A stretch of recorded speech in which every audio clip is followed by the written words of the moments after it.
ফিরে এলাম আবারও বিরতির পর। আমাদের সঙ্গে আছেন বাংলাদেশ প্রকৌশল বিশ্ববিদ্যালয়ের প্রথম যে ৩ জন মহিলা আর্কিটেক্ট, তাদের মধ্যে একজন অত্যন্ত বিদর্শী মহিলা নাজমা আনোয়ার। চলুন তাহলে আবারও শুনি তার কথা।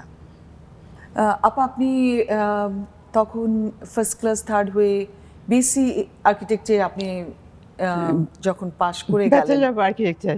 আচ্ছা, ভালো রেজাল্ট করে পাশ করে বের হলেন, তারপরে কাজও শুরু করলেন মনের মতো। অনেক কাজও করেছেন আপনি। খুব অনেক না, তবে তখন অত আর্কিটেকচার ওয়ার্ক হতো না তো, তাই? তো যাই হতো তার মধ্যে মোটামুটি আমি কিছু করতে পারছি আর কি। হ্যাঁ। তো আমি আমি পাশ করে প্রথম আমি ঢুকি এই মাজার ইসলামের নাম শুনছেন বোধহয়। বাংলাদেশের প্রথম আর্কিটেক্ট এবং খুব বড় আর্কিটেক্ট। আচ্ছা। খুবই বড় আর্কিটেক্ট এবং বাংলাদেশের বহু ভালো ভালো বিল্ডিং, বিশেষ করে জাহাঙ্গীরনগর ইউনিভার্সিটি ওনারই করা। ও হ্যাঁ, আমি তো জাহাঙ্গীরনগর বিশ্ববিদ্যালয়ের স্টুডেন্ট। তাই নাকি? আচ্ছা। ও তো ওইটার যখন প্ল্যান হচ্ছিল তখন আমি ওনার অফিসে চাকরি করতাম। দারুণ। তো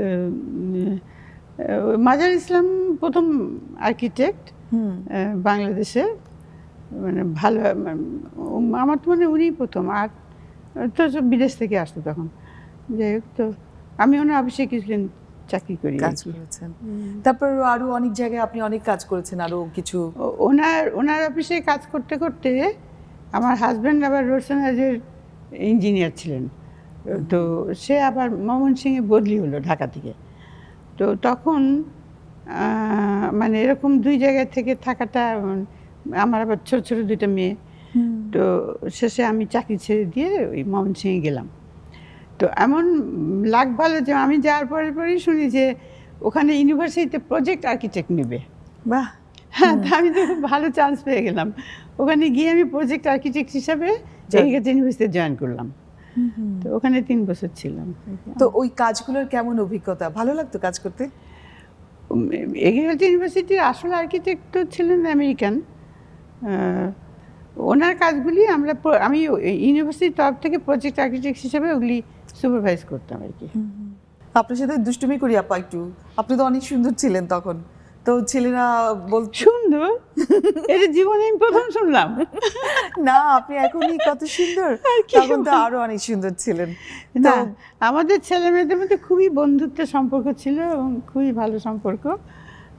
কোনো ওসব ধরনের বুয়েটে কেউ চিন্তা করতো না বোধহয় তখন। না, চিন্তা করবে না, পড়াশোনা নিয়ে এত ব্যস্ত। বুয়েটের ছাত্রছাত্রী এসব প্রেম করার সময় নাই। আর আমাদের তো ছিলই না। রাত 12টা পর্যন্ত এই ডিপার্টমেন্টে বসে বসে আমরা ড্রয়িং করতাম। আমার আম্মা গাড়ি নিয়ে ওই রেলিং ধরে দাঁড়িয়ে থাকতেন, আমাকে নিয়ে যাবে বাসায় রাত 12টায়। আচ্ছা, মানে খুবই কষ্ট করছি আমরা। তারপর ছেলেরা তো যেতই না, ওই বড় বড় আমাদের ড্রয়িং বোর্ড ছিল যে ওখানে শুয়ে পড়তো, ঘুমায় পড়তো। তা আমরা মেয়ে ছিলাম 3 জন, তো আমাদের গার্জিয়ানরা আসতেন, আমার আম্মা আসতেন আমার জন্য, আমরা রাত্রেবেলা বাসায় চলে যেতাম। বাহ, খুবই ভালো একটা পরিবেশ ছিল। আমরা খুবই এনজয় করছি পড়াটা। আর্কিটেকচার এই 5 বছর খুবই এনজয় করছি। টিচাররাও খুব ভালো ছিলেন, স্টুডেন্টরাও। আর এই নতুন নতুন ধরনের কাজ, ড্রয়িং, নতুন কনসেপশন, নতুন এই সব। একবার কি হলো যে মানে কাদামাটি দিয়ে কি যেন একটা মডেল করতে হবে, তারপরে আমরা খুঁজে পেতে সে এই কি পাল যারা মাটির জিনিস বানায় তাদের ওখানে গিয়ে দেখলাম ওরা কি করে আবার ওখান থেকে মাটি নিয়ে আসলাম ওদের। অনেক অ্যাডভেঞ্চার আছে, বিভিন্ন ধরনের কাজ, বিভিন্ন ধরনের। সময়টা ভালো লাগলো। কোনো অসুবিধা হয় না। এই যে এখানে গেলাম সেখানে গেলাম, কেউ আমাদের সাথে কোনো রকম খারাপ ব্যবহার বা কোনো, আমার তো মনে পড়ে না। মানে খুবই ভদ্র ব্যবহার করছে সবাই সব জায়গাতেই। আর মহিলারা ইঞ্জিনিয়ারিং পড়তেছে শুনলেই তো সবাই খুব খুশি হয়ে যায় আর ভালো লাগে, শ্রদ্ধার চোখে দেখে সবাই। ভীষণ, আমরা খুবই ভালোভাবে পড়ছি। বরঞ্চ মনে হয় কি যে একটু গন্ডগোল, দেশ স্বাধীন হওয়ার পরে লোকজন বোধহয় একটু খারাপ হয়ে গেছিল, তাও স্টুডেন্টদের প্রতি কোনো কিছু হয় নাই। না, আমরা খুব ভালো পরিবেশে পড়াশোনা করছি, খুব ভালো। আপনি যখন কাজ করছিলেন তখন সেই সময়ে একবার আমেরিকা থেকে একজন বিখ্যাত আর্কিটেক্ট লুই ক্যান, যিনি এসেছিলেন আমাদের সংসদ ভবনে ডিজাইন করতে, শুনেছি তখন আপনিও তার সাহচর্যে গিয়েছেন, হ্যাঁ, তার সঙ্গে গেছি তো। কাজ করেছেন, তাকে দেখেছেন। দেখেছি, ছবি আছে আমাদের তিনজনের সাথে উনি আবার হ্যান্ডশেক করছেন, তিন মেয়ে। মানে মজা। পরিচয়, আমরা নিজেরা গিয়ে পরিচিত হয়েছি যে আমরা আর্কিটেকচার পড়তেছি। তো এই আর কি। এটা একটা দারুণ, হ্যাঁ। আর তো কারো কি প্রভাব পড়তো, আপনি কি কারো কাজকে ফলো করতেন, বা কোনো কারো কাজ আপনাকে ওই প্রভাবিত করেছে? লিকানের ওই যে সেই ওনার শেরে বাংলা নগরে ওনার যে ডিজাইনগুলি, ওগুলি তো আমরা সব সময় হওয়ার সময় থেকেই দেখছি। তো ওই যে জিওমেট্রিক্যাল ডিজাইনগুলি, জিওমেট্রিক্যাল শেপ, ওগুলি একটু ইনফ্লুয়েন্স তো আছেই। আচ্ছা, ওইসব কাজগুলি দেখে দেখে আপনার অনেক নিজেদের কিছু মতো কিছু করে ইনফ্লুয়েন্স হয়েছে। হ্যাঁ, আমরা ভালো সুন্দর করে। হ্যাঁ, ওগুলি দেখছি বলি তো, নাহলে আর্কিটেকচার সম্বন্ধে খুব একটা ধারণা আমাদের তো ছিল না। আমাদের দেশেও তখনও এক মাঝার ইসলাম ছাড়া কেউ কোনো আর্কিটেক্ট তেমন উল্লেখযোগ্য কাজ নাই, ছিল না আর কি।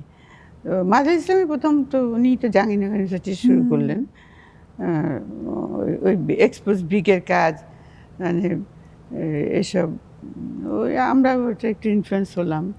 আর শেরে বাংলা নগর তো ছিলই, ওটা তখন হচ্ছিল এখানের। তো ওই দুই বান্ধবী আপনার, তারা খুব ক্লোজ বান্ধবী ছিলেন আপনারা? হ্যাঁ হ্যাঁ, আমরা তো সবসময় একসাথে ঘুরতাম, ক্লোজ তো হবে।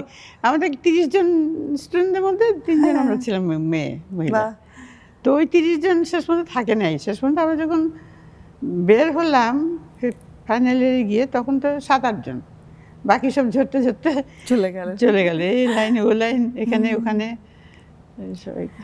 আপা, আপনার সাথে যে ওই যে দুই বান্ধবী, ওরা কেমন কাজ করছে, ওরা কেমন আছে, ওদের সঙ্গে যোগাযোগ হয় আপনার? ওদের সাথে আমার খুব যোগাযোগ নাই। ওদের মধ্যে একজন আমেরিকায় আছে। আচ্ছা, আমি শুনছি ও ল্যান্ডস্কেপিং এর উপরে কাজ করে, পার্ক টার্ক করেছে অনেকগুলি, কিন্তু ডিরেক্ট কোনো কানেকশন, মানে যোগাযোগ হয়নি ওর সাথে আমার। আর একজন লন্ডনে আছে, সে লাইনই মানে আর্কিটেকচার করে না, সে অন্যান্য লাইন। ও লেখাটাকে ভালো। ওর বাবা তো যে বিখ্যাত সাহিত্যিক হাবিবুল্লাহ বাহার চৌধুরী, ওর মা হলো, ফুপু হলো শামসুন নাহার, নজরুল ইসলাম। ওনাদের নিয়ে আবার নজরুল ইসলামের কবিতা আছে, নাহার বাহার দুই ভাই বোন কি কি সব। হ্যাঁ, তো ওই আর কি।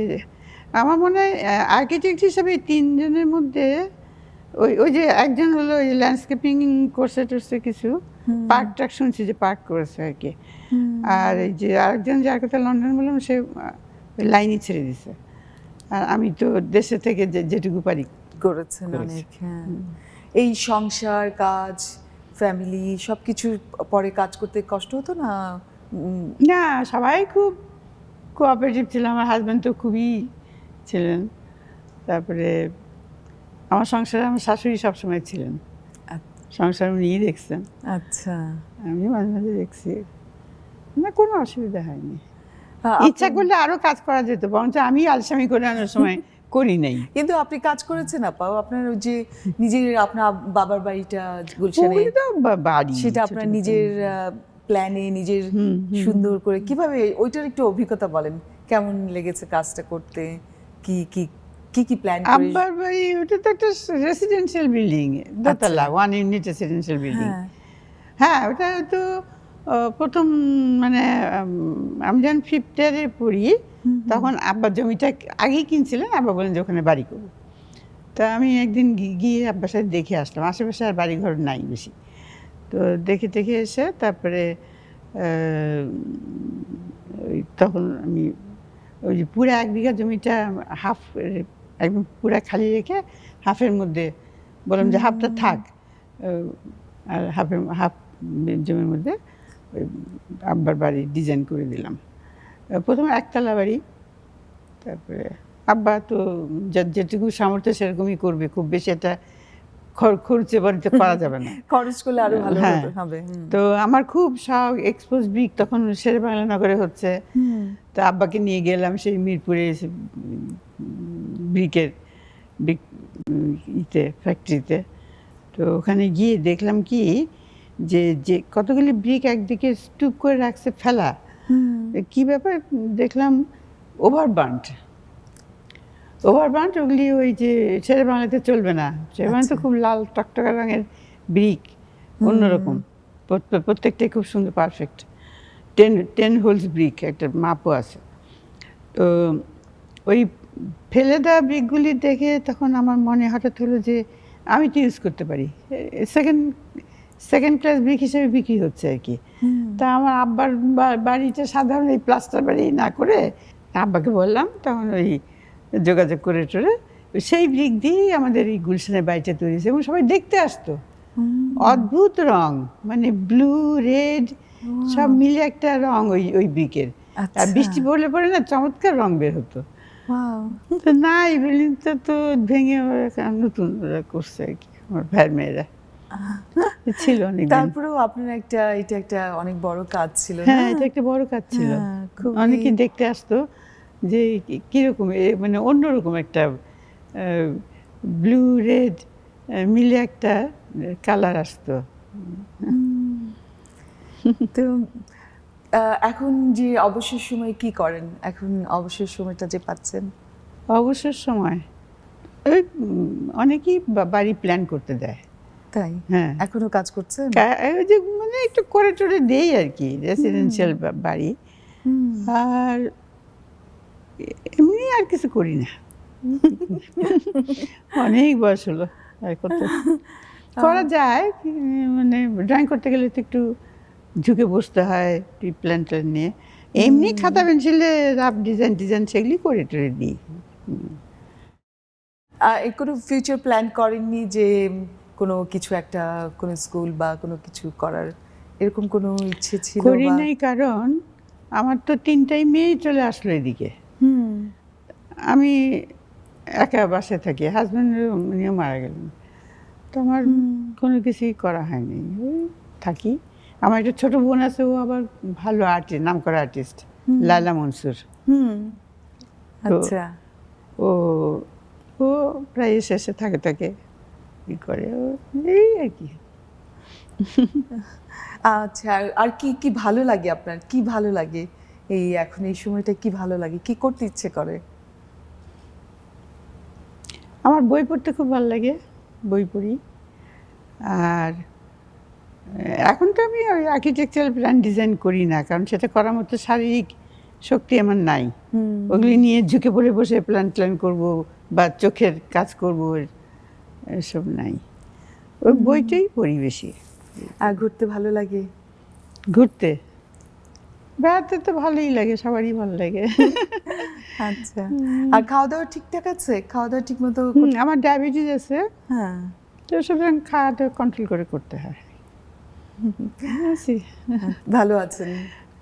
এটাই ভালো লাগছে যে আপনি এখনো ভালো আছেন, সুস্থ আছেন, এখনো আপনার অনেক আসছি। এই যে মেয়েদের কাছে আসলাম, হ্যাঁ, আমার 3 নাতি, এই যে 3 ছেলে, সারাক্ষণ নান্দান ডাকে আসে। আপনার ছেলে মেয়েদের আমার 3টাই মেয়ে। 3টে মেয়ে? আচ্ছা, 3টে মেয়ে। 3টে মেয়ে। বড় মেয়ে ডাক্তার, নিউ ইয়র্কে থাকে, হাজব্যান্ড ডাক্তার। ওর ছেলেটাও তো ফাইনাল ইয়ারে ডাক্তারি। ওর এক ছেলে এক মেয়ে ইকোনমিক্সে পড়ে। এটা হলো বড় মেয়ে। আর মেজো মেয়ে পিটসবার্গে থাকে, ও ব্যাংকের চাকরি করে। ও ঢাকা ইউনিভার্সিটিতে ব্যাংকিংয়ে পড়াশোনা করছে।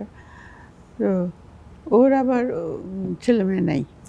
ওরা কেউ আর্কিটেক্ট হতে চায়নি বা ওদের? না, ওরা কেউ আর্কিটেকচার পড়ে নাই, হতেও চায়নি। আপনি ছেড়ে দিয়েছেন যে যেটা হতে চায়?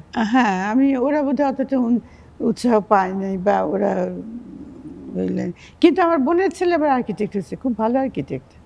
আমার ছোট বোন যে, ওর ছেলে আর্কিটেক্ট, এবং ও চিটাগাং ইউনিভার্সিটিতে আর্কিটেক্ট পড়ায়, লেকচার। সুপ্রিয় দর্শক, নিচ্ছি ছোট্ট একটি বিরতি।